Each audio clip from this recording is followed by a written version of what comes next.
Hi all, and welcome back to another video here with Irish Ian Excels. So in the last video, we looked at why Excel changes formulas when you copy them. So in this video, what I want to show you is how to stop Excel from changing parts of a formula when you don't want it to. So it's the contradictory to what we learned in the last one. I think this is kind of the one of the biggest kind of moments in Excel because it'll give you a lot more control when you want to move a formula or you put something in the wrong place, things like that. So I've got a very simple table set up here, as you can see, or very simple data, which I showed in previous episodes. And what I'm going to do, if I do a very basic formula, and I've shown this before, but I'm just gonna do it live so that you can see it in action anyway as to exactly what I'm talking about. Plus B4 plus B5. So now we've got a very simple formula which is totaling all of these cells, and I've discussed the function bar before. I've showed you guys how to do this in the past. So now I showed you in the last episode. Let's say I put my total over here and I call it total. And then I realized, to be honest, the total would be better if it was down here. And I write total. And I say I want to copy this and paste it down here. You will see that you get this reference error. And this could look very, very confusing to somebody who doesn't use Excel very often. And I'll tell you what it is. So if you look here, this is referencing B1, B2, B3, B4, and B5.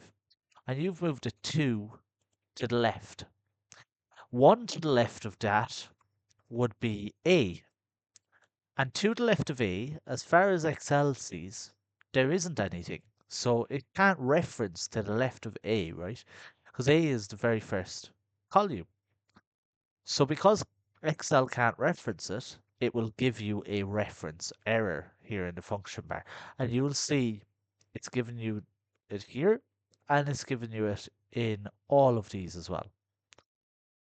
So what can you do in these instances? Well, I'll show you in a moment. It's actually quite simple. So Excel has tried to change the formula from B1, B2, B3, B4, B5, probably to minus, let's call it minus A. And instead of 1, it's going to go 2, 3, 4, 5, 6, 7, because you've moved it down that many. So instead of referencing B1, it's probably referencing to minus A1, minus your 7.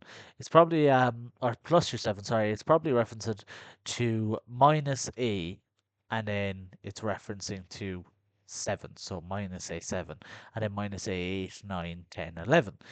And that's why you're not getting the answer that you want to when you move this. So what you have to do, if you come into the function bar, I'm going to show you something very, very useful. And that's called locking your cell reference. And if I put a dollar sign before B on each of these, so it has to be on each reference. I just want to show you what will happen next if I do this. So I'm just popping in a dollar sign. For me on a UK keyboard or Irish keyboard, that's Shift and the number 4 symbol. You will now see that we have these dollar signs here in the formula bar before each of the formulas. And if I copy it now, oh, sorry, it's actually another very useful thing. If you do make a mistake, always use Control and Z and it'll bring you back. So hold down Control key and press Z and it'll bring you back to where you were before.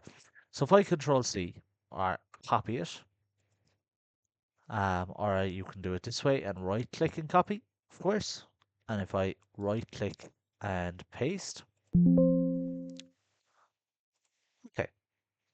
Now You had a pop up a moment ago, and I actually collapsed it a little bit fast. So let's go back a step because I want to show you what that actually is as well. And we'll see why. So there are one or more circular references when a formula references to its own cell, either directly or indirectly.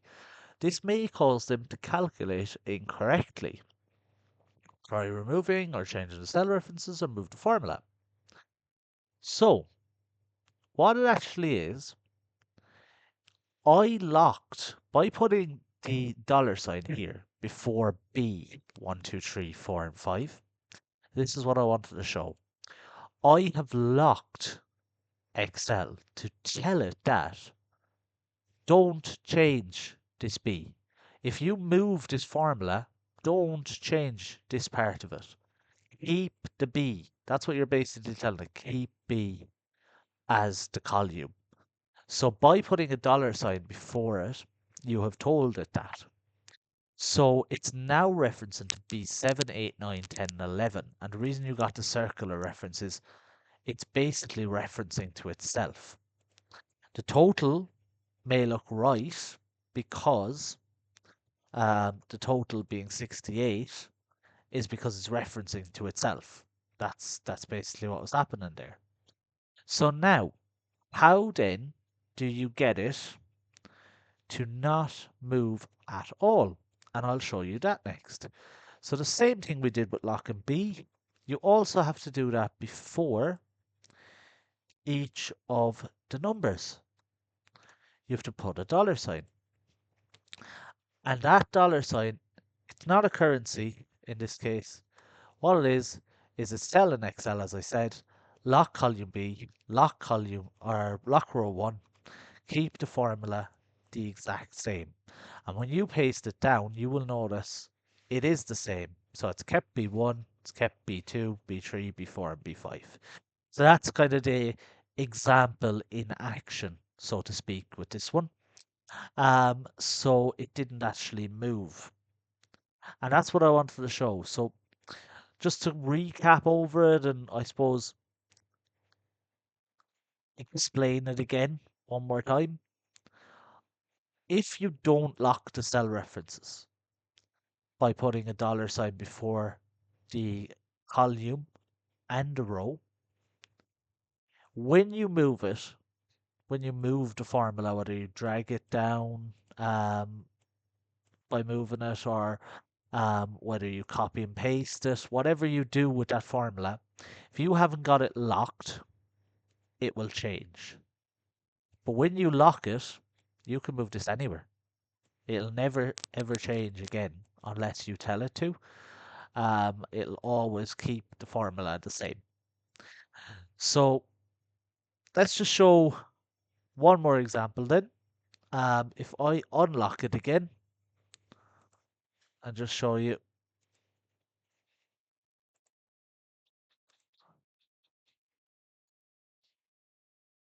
what happens again when it's unlocked, just as a reminder. But this time we'll move it a little bit further. We'll move it over here and we'll move it down. Now, let's take out this one. Okay, before I even click in, I have moved this 1, 2, 3, 4 to the right. Okay, so we've moved it from D to H. So we've moved it 4 to the right. So I'm going to guess, without clicking on it, that it's now going to be referencing to row F. And we have moved it down 1, 2, 3, 4, 5. F6, F7, F8, F9, F10, and F11. That's my guess. Oh, sorry, there's no F11. But you can see 6, 7, 8, 9, 10. Because we moved it 1, 2, 3, 4 to the right. And then we moved it 1, 2, 3, 4, 5 down. This used to reference to B1, this first part of the formula. That's what it used to reference to before you moved it. So that's just, again, just to show, I suppose, how Excel moves formulas, what it actually does with them. So when you move it over and down or over and up, it will actually relate to those cells. And if you want to stop that, again, it's your dollar sign before the columns and then again before the number. That's very important as well, just to get that part in. So the reason you use this, and where I suppose people do use it in real time in work is things like VAT rates, discounts. If you want targets, exchange rates, whatever it is, you can kind of move totals around if you're adding data or changing data and things as well. So now I suppose you understand how formulas copy from the previous video and why they can break, and also now how to fix it or how to stop that breaking if we are to lock a cell or lock a cell reference. That's what I'm going to call it, a cell reference. So in the next video, we're actually going to explore and look at your first proper Excel formula, and I'll introduce the auto sum button as well, which is in the toolbar. It's a very useful button as well that we're going to bring in. So this is where Excel is going to start saving some serious amount of time. But I just wanted to get to a point where you understand how to lock your formulas, how copying will affect your formulas and things as well, before we actually started to build any formulas. So that's why I suppose I've taken the time in episodes 1 to 4 to go over these things, just to show exactly how Excel thinks and how Excel works. And from here now, we're going to actually start learning how to save you some time in Excel, how to write some formulas, and we'll advance into some of the toolbar as well, or the ribbon, if you want to learn your first technical term on it. This is the ribbon up here with home and insert and draw and all them. Um, but we will explore all that in our next video. So if you did like this one, guys, please leave a like, leave a comment, and don't forget, subscribe to the channel. Thank you.